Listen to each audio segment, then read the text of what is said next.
Productive? Except for the crisis and Oh, look, for us Muslims, Eid's the best day of the year. It's our Christmas, and the mood inside the mosque was a somber one, as you'd appreciate. Of course, celebrating the end of Ramadan and today being Eid al-Fitr.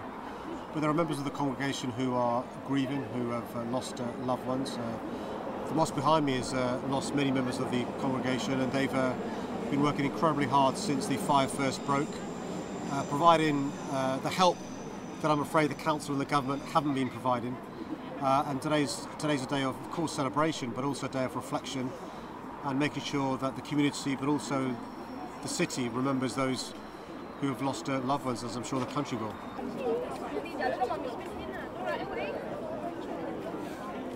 Got it?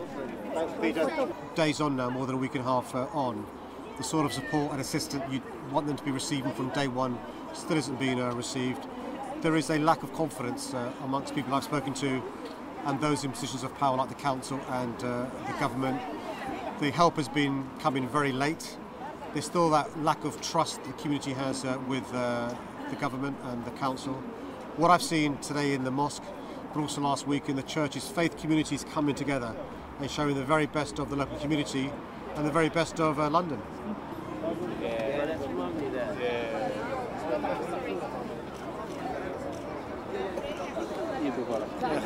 Across London, I know there are 7 councils who have given cladding to be tested, which have all failed. The issue isn't simply the cladding, it's the way it's been installed, and other issues, whether it's fire doors not closing properly, whether it's the structure not being properly built, other changes made.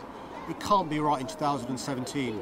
There are Londoners sleeping in what are ostensibly death traps. That's why it's crucial the government provides the support needed to make these tower blocks as safe as they can be.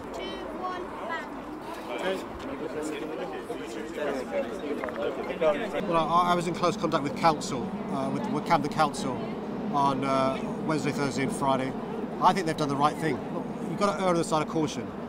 You can't play Russian roulette with people's safety, and they've received the advice from the experts and acted on the advice, and I'm hoping that because the council speedily asked for mutual aid from other councils across London, because the government has said they're committed to helping councils who need their help, they will see as soon as possible the remedial work, the repairs being done on the building to make it safe so families can go back to their homes. And obviously it's terribly inconvenient and a huge nuisance for these families to have to be moved, but I think the council's done the right thing, because what can't be acceptable is when a council knows a building's unsafe for the council still to allow people to occupy those buildings.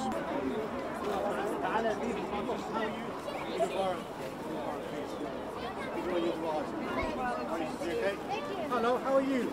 Don't be shy. How are you? I see. Very beautiful. I went to my daughter, I saw something even more beautiful than them. What's your name?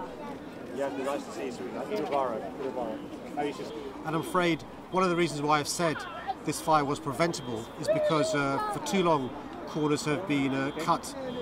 For too long, in the interest of saving money, I think things that could have been done haven't been. And I think one of the things that we need to make sure is learned from the fire, but also the public inquiry, is what we do to make sure our buildings are the safe as they can be. Clearly they aren't.